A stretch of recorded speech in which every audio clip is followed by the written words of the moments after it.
Welcome back to They Did What? Your source for the internet's craziest, most entertaining stories, where I go over them, analyze them, and most certainly make fun of them. Today, or in this case tonight, I'm doing part 7 to the story titled, My Fiancée is Helping Her Sister Cheat on Her Husband, so I'm informing him and canceling the wedding. And guys, we are doing what is now the final part of this story. Looks like this guy's really wrapping this up. This is the story that was posted yesterday. And as I said earlier, I'm catching up because it's been obviously a few weeks since I started this story. I was away on out in Florida closing on my house. And you're going to see how this whole thing wraps up.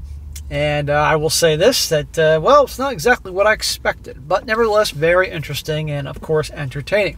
So I don't need to go over everything else because I did all that in the previous recap here. So if you're just joining in, you can just continue on where things left off.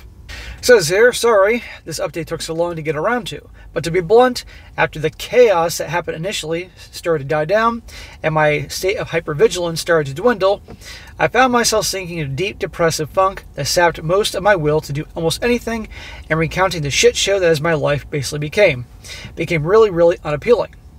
However, the date for the wedding has now come and gone, and I'm on vacation with my siblings and my brother's family, and starting to feel really like most of this is behind me. So anyway, on to the updates. It's good he's with family, and it makes perfect sense that this is a roller coaster of emotions for him. He wouldn't be human if he wasn't feeling depressed and bummed and all that, because he invested a lot of his life with this chick. First off, since this is the thing that seems to really bother people, my brother and his wife are doing fine. Like I said in my last post, I urged my brother to tell Karen about his, what do I call this, sexting, with an Australian OnlyFans girl known as Bimbo Wife Mandy, whom, by the way, is a very lovely person. I sort of hinted in my last update that I'd gotten confirmation from Mandy to back up my brother's story, and according to her, the timelines matched up, and not only that, but his OnlyFans account no longer exists. Now, she could be lying to me to protect the customer, but I don't think that's the case, and it seemed like a genuine person. In the comments from the previous video, she was, in the comment section, I saw she was commenting. And as it turns out, because this story was very popular on Reddit, all these different people went to her OnlyFans. She made it like a bandit because of this. And no, I don't think he had a secret partnership with her or anything like that. My brother, for his part, did tell his wife what happened in one of their marriage counseling sessions, and according to him, she took it pretty well and is treating it as water under the bridge. I did put her aside last week and asked her if she was really okay with this, and she told me, and I'll have to paraphrase this a bit, she said to me, "We're not as squeaky clean as you think. Both of us watch PORN, and that's basically what I consider this to be. It's not like he was going to run off and have an affair with her." But it's still a little different when it's, you can look up the free PORN online. You all know what I'm talking about there and watch it and everything. But when it's subscribing and paying to one chick, and oftentimes there's communication going on, it's a little different. I asked her if she would feel the same way if he had visited a prostitute. It's legal where they live. And she said no, she wouldn't, but he didn't. So I guess that's their clear line. It's a bit different from mine and a lot of really, really loud people have read it, but if the noises I heard coming from their hotel room last night was any indication, they are doing just fine and their dead bedroom situation is totally resolved. Okay, they worked it out. Fair enough. He's no saint and that it wasn't cool, in varying degrees. I honestly can't remember to the extent his interactions with this OnlyFans chick was. I think it's stupid. Paying money to some broad that only continues this Sodom Gomorrah 2.0 world we're in right now. But if it is true he wasn't hooking up any of the women, okay, that's better. But anyhow, honestly, these two are borderline taking advantage right now. Since my sister is taking the place of Sarah, they switched rooms with her, and now the kids are with her. And they are both little girls, and they love having to sleep over with their auntie. And they have 2 babysitters who are having to take the kids while they run off and do Lord knows what. We know what, but let's not talk about it. Overall, I think I did the right thing giving him the space to make this right on his own, even though people hounded me for it. I would strongly argue that the situation with my brother and the situation with Evelyn were like comparing night and day. It was. I don't agree that cybering someone you know as a professional SEX worker is anything near the same ballpark as actually carrying on an affair, and I don't think my actions in how I dealt with it were anything close to how Sarah did. Like I said in my previous post, she not only hid the affair from Marty, she actively engaged in disparaging conversations about him and said several other things that I won't recount here for various reasons. Suffice it to say, I feel good about the choice on my part, and people who don't agree with me can put their heads in an oven for all I care. You can't make everybody happy, and most certainly not on the internet. Next up, I think it's the wedding itself. There isn't much to say. Sarah and I and our families lost our shirt on it, but that was expected. I forced the caterer, who had ordered all that food, to either give me back a bigger refund or give me the food, and she chose the latter, which is fair enough.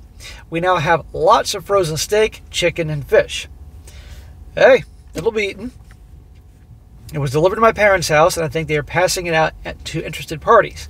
Likewise, some wedding gifts from faraway relatives arrived and are at my house until we can send them back, but overall the date just came and passed, and for the sake of our sanities, Sarah and I spent it apart.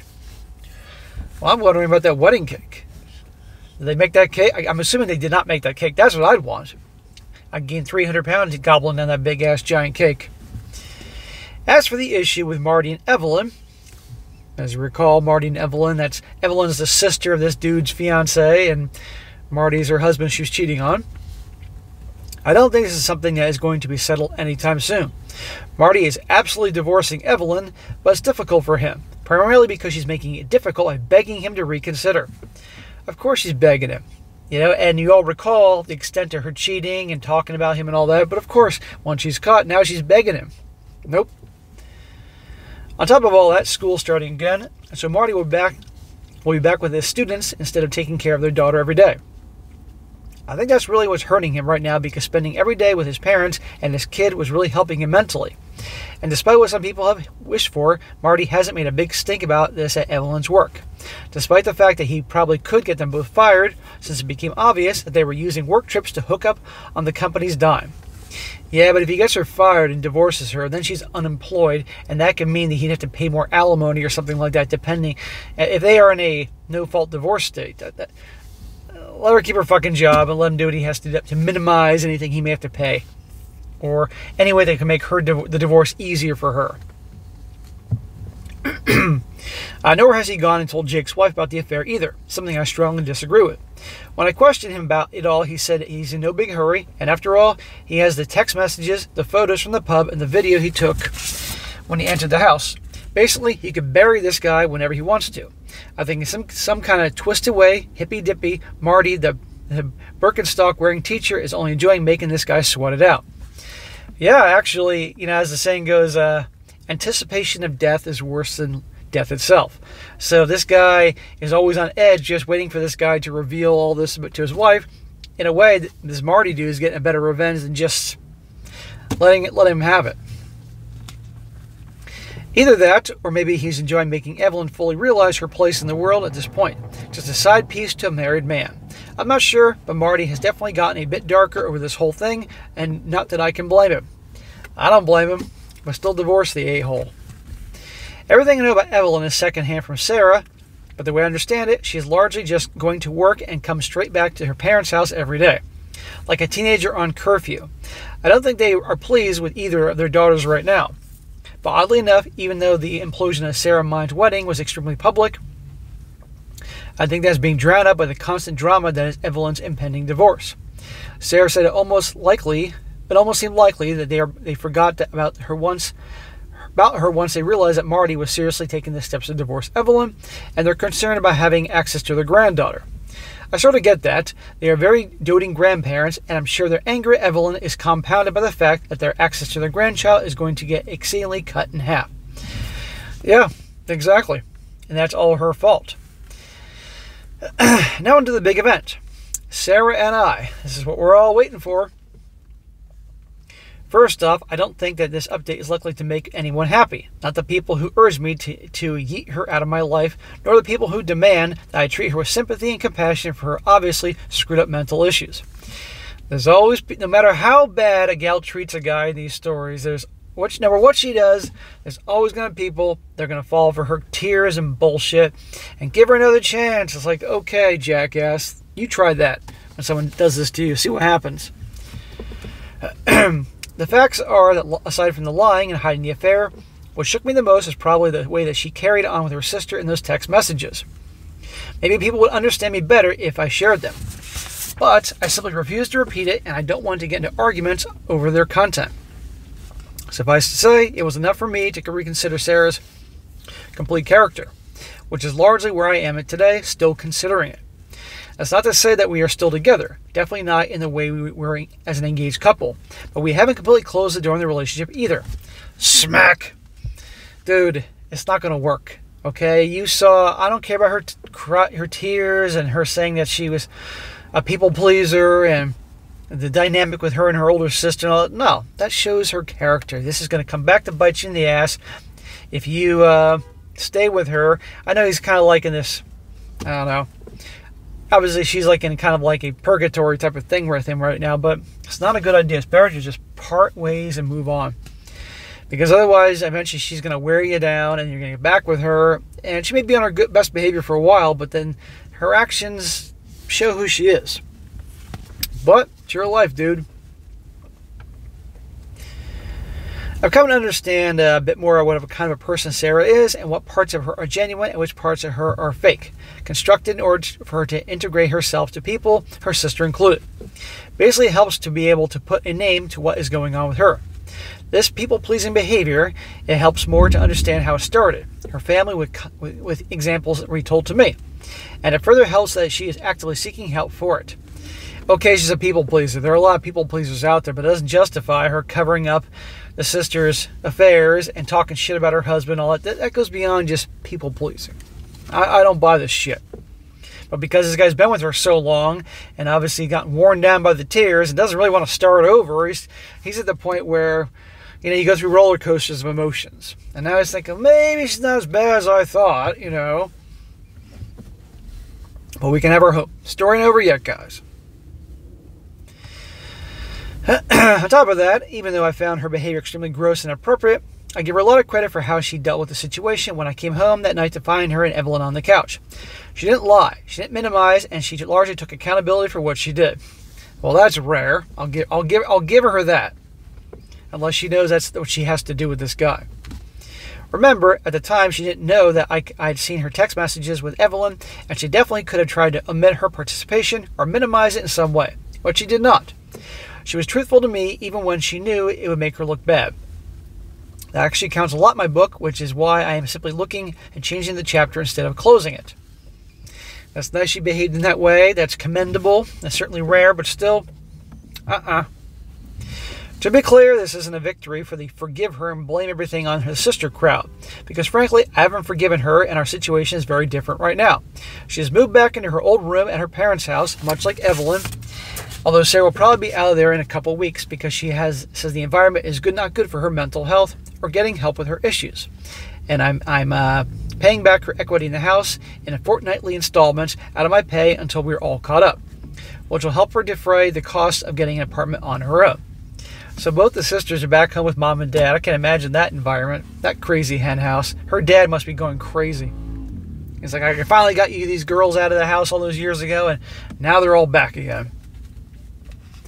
We are definitely not together right now. Sarah really didn't want to accept this at first, and I can see her point of view, even be sympathetic to it. But also, if she really has these emotional problems that it appears she does, then I felt that pushing the issue could be the way to light a fire under her pants, for her to finally seek some real help for them, and just forgiving her would be tantamount to sweeping everything under the rug, which in the long run would spell disaster for our relationship. Dude, do not make her people-pleasing things like her having some big mental disorder. That's ridiculous. Okay, she's a people-pleaser and doesn't want to speak up. And doesn't have the confidence in herself to speak up and say something when somebody's doing something wrong. But I don't care. I mean, what she was covering up with a sister that was awful. I guarantee that attitude of hers, that could happen to you one day. But if you want to minimize or downside this whole thing, well, do it at your own risk. I really wish that she had opened up to me earlier before all this shit hit the fan, because I'd much rather handle the problem as a loving partner and support her more closely. But she didn't really give me the opportunity to do that, which is a shame, so this is the best I can do at this point. So basically, my situation is more or less wait and see on the Sarah front. Maybe one or both of us will get tired of this and completely throw in the towel and move on completely. It can almost certainly be me, but frankly, I have no desire to further complicate my life by being intimate with any woman right now. So I think, if anything, we're looking at a period of months down the line until we can get a firm resolution one way or another on this front. And I'm frankly fine with that. It's your life, man, but I hope you make the right choice. Now everything needs to progress. Not that everything needs to progress at a hyper-emotional breakneck pace. And if I look at the situation, I'm fine. Financially, we're separated. We're not living together. And I'm cautiously cynical about the situation. And I'm not kidding myself. If at any point I think that Sarah's issues are too big of a deal, or that I can't see us rebuilding trust with each other, then I will dip. I have no interest in prolonging a situation that I see as hopeless, which I guess says it all. I don't think it is hopeless.